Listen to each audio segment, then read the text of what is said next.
Former Pike County Sheriff's deputy involved in a deadly shooting while on duty is charged with murder tonight. Good evening, everyone. I'm Ellie Merritt. And I'm Cabot Ray. Thanks for being with us at 11. It is the second time in the last week that Joel Jenkins has been charged in a shooting death. This shooting happened in March off Fields Hollow Road. Robert Rooker was killed. NBC4's Dan Perlman went to Pike County to talk with those who knew Rooker. This is Fields Hollow Road, about 30 minutes west of Waverly. It's dark, just like it was back on March 28th. That's when Robert Rooker, he went by the name Pedro, was driving down the road with two Pike County deputies giving chase. Investigators say those two deputies shot and killed Pedro right over here where this makeshift memorial still sits. Today, we learned one of them, Joel Jenkins, a man who has been in the news for all of the wrong reasons, is now charged with murder. He was the best guy ever. That's how Robert Rooker's friends remember him. In the middle of the night, you could go knock on his door and he would come right out and help you with whatever you needed. Those closest to Rooker admit 9 months ago Pedro was driving without a license. Investigators told us he was speeding and wouldn't stop for deputies. That's how the chase began.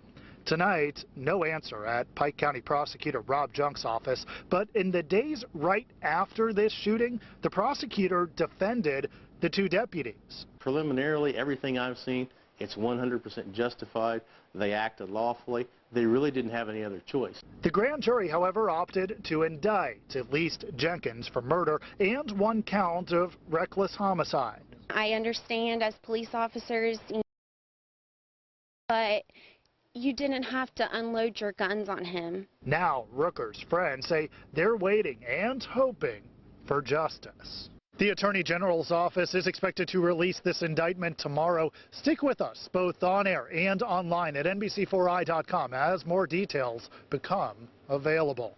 In Pike County, Dan Perlman, NBC4. Now, here's what we know about the night that shooting happened. Sheriff's deputies say they tried to pull Rooker over for speeding, but he would not stop. Pike County Prosecutor Rob Junk says that at some point, Rooker ran the deputies' cruisers with his truck and tried to hit them.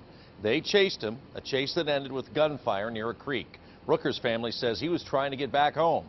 The deputies' cruisers did not have dash cams. And Jenkins is also charged with involuntary manslaughter and reckless homicide in a separate deadly shooting. Investigators say that Jenkins was off duty and intoxicated when he was showing a handgun to a neighbor last week. That gun went off and killed 40-year-old Jason.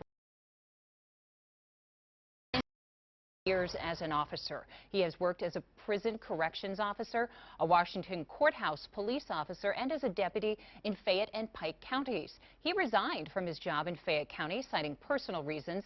Sheriff Vernon Stanforth tells NBC4 that Jenkins wasn't a good fit and his performance wasn't satisfactory.